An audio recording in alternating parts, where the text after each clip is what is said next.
नमस्कार। अलका विजिता शुक्ला चैनल में आप सभी का बहुत बहुत स्वागत है। काम सिखाने के नाम पर बेटियों का बचपना ना छीनें। जी हाँ, आज का टॉपिक हमारा बहुत ही सिंपल लेकिन बहुत महत्वपूर्ण टॉपिक है और ये मेरी समझ से हर लेडीज को सुनना चाहिए, क्योंकि ये जो टॉपिक है ये इतना महत्वपूर्ण टॉपिक है। कभी कभी क्या होता है, हमें जानकारियाँ सब होती हैं, वैसे तो हालांकि अभी बहुत समय चेंज हो गया है, लेकिन आज भी बहुत से घर ऐसे हैं जहाँ पर बेटियों को काम सिखाने के नाम पर उनका बचपना छीन लिया जाता है। आप एक चीज़ ज़रा सोचिए, आपकी बेटी अगर आप ही के घर में खुल के सांस नहीं ले सकती, खुल के हंस नहीं पा रही, खुल के खेल नहीं पा रही है, तो किसी और के घर में ये चीज़ें कैसे संभव हो सकती हैं। बहुत से परिवार ऐसे हैं जहाँ पर बचपन से ही जो उम्र लड़कियों की गुड्डे गुड़ियों से खेलने की होती है, उसी उम्र से लड़कियों को काम सिखाने के नाम पर गृहस्थी का हर काम आना चाहिए, इस तरह की टिप्पणी दे करके उन बेटियों का बचपना छीन लिया जाता है। जिस उम्र में एक अच्छे और खुशहाल परिवार की लड़कियां चूल्हा जलाना नहीं जानती, गैस जलाना नहीं जानती, उन्हें ये नहीं पता होता है कि 2 कप चाय अगर बनानी है तो उसमें चीनी कितनी पड़ेगी, उसी उम्र में कुछ परिवारों की बेटियां ऐसी भी हैं जो कि 15-15 लोगों का पूरा पूरा खाना बनाती हैं। आज भी हमारे समाज में ऐसे परिवार हैं।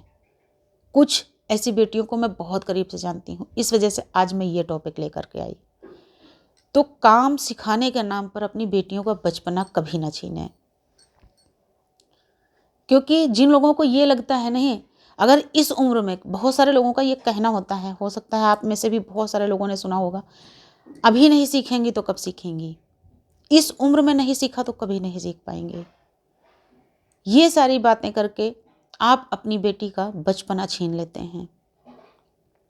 आपको पता नहीं होता है उस बाल मन पर आपकी इन चीज़ों का क्या असर होता है।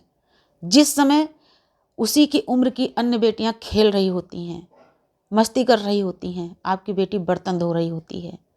जिस उम्र में अन्य बेटियां अपनी पढ़ाई कर रही होती हैं, आपकी बेटी खाना बना रही होती है। और जब ऐसा जिन बेटियों के साथ में होने लगता है, वो बेटियां फिर सब जो उनके उम्र के बच्चे होते हैं उनसे अलग होने लगती हैं।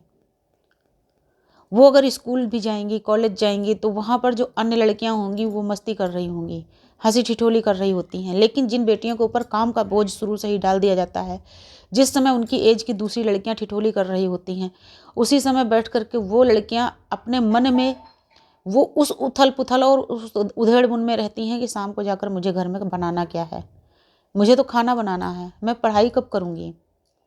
जिस समय लड़कियां अपने एग्ज़ाम की तैयारी कर रही होती हैं, नोट्स बना रही होती हैं, उस समय आपकी बेटी के मन में सिर्फ एक ही उथल पुथल चल रही होती, मुझे तो खाना बनाना है।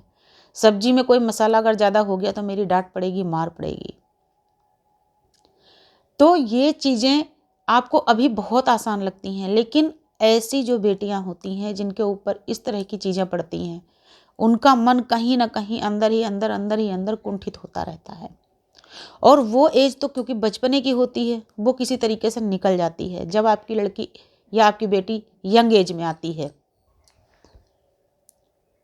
और उस समय जब आप उसके कहीं रिश्ते की, उसके शादी विवाह की बात कर रहे होते हैं, उस समय उसके मन में एक छोटी सी उम्मीद कहीं ना कहीं दबी हुई होती है। हो सकता है उसके बाद में उसकी लाइफ कुछ चेंज हो जाए, पर ऐसा नहीं होता है। ज़रा सोच के देखिए, मैंने पहले ही कहा कि जब अपनी बेटी को आप खुद ही खुल के सांस नहीं लेने दे रहे हैं, उसको खुल के हंसने नहीं दे रहे हैं, उसको खुल के खेलने नहीं दे रहे हैं, तो दूसरा कोई ऐसा सब कुछ क्यों करने देगा। और ये सब पे लागू नहीं होता है, कुछ बेटियों की बाद में किस्मत बदल भी जाती है, और जिनकी बदल जाती है वो पहले की ये सारी चीज़ें भूल जाती हैं, उनके दिमाग से वो चीज़ें निकल जाती हैं।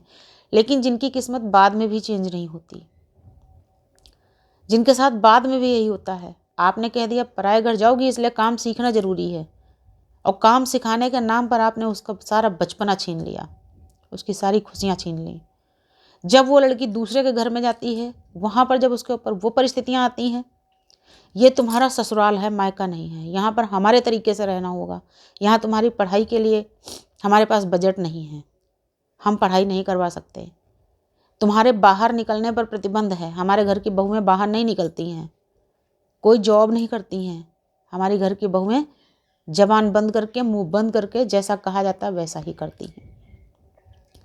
जरा सोचिए, जब उस बेटी के ऊपर वहाँ पर भी वही परिस्थितियाँ पड़ जाती हैं, वो किसको याद करेगी?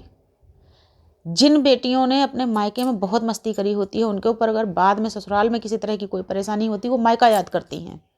लेकिन जिन्होंने मायके में भी कोई आराम नहीं पाया, कोई सुख नहीं पाया, तो वो ऐसे क्षणों में किसको याद करेंगे? उनका मन एक कुंठित भावना से भर जाता है और कहीं ना कहीं वो डिप्रेशन में जाने लगती हैं, डिप्रेशन का शिकार होने लगती हैं ऐसी बेटियां। और जब ये स्थितियां बहुत ज़्यादा बढ़ जाती हैं तो कुछ लड़कियां या तो पागल हो जाती हैं या बिल्कुल चुप हो जाती हैं, बीमार रहने लगती हैं, और कुछ लड़कियों के अंदर विद्रोह की भावना पैदा हो जाती है।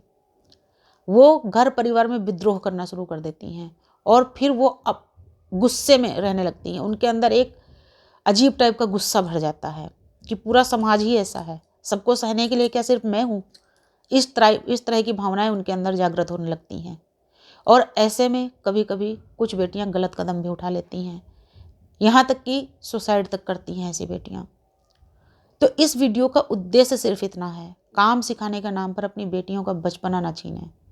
हर चीज़ की एक एज होती है, हर व्यक्ति समय आने पर हर चीज़ सीख लेता है। जब जिम्मेदारी पड़ती है तो हर व्यक्ति सीख लेता है, लेकिन हर चीज़ को समय के साथ ही उसको आना चाहिए। लेकिन क्योंकि उम्र से पहले अगर ज़्यादा उम्र का ज्ञान होता तो वो भी खतरनाक होता है। और ये जो आपकी सोच है कि ये कब सीखेंगी, काम सिखाना है, तो ये भावना कभी कभी आपकी बेटी को बिल्कुल बर्बाद कर देता है।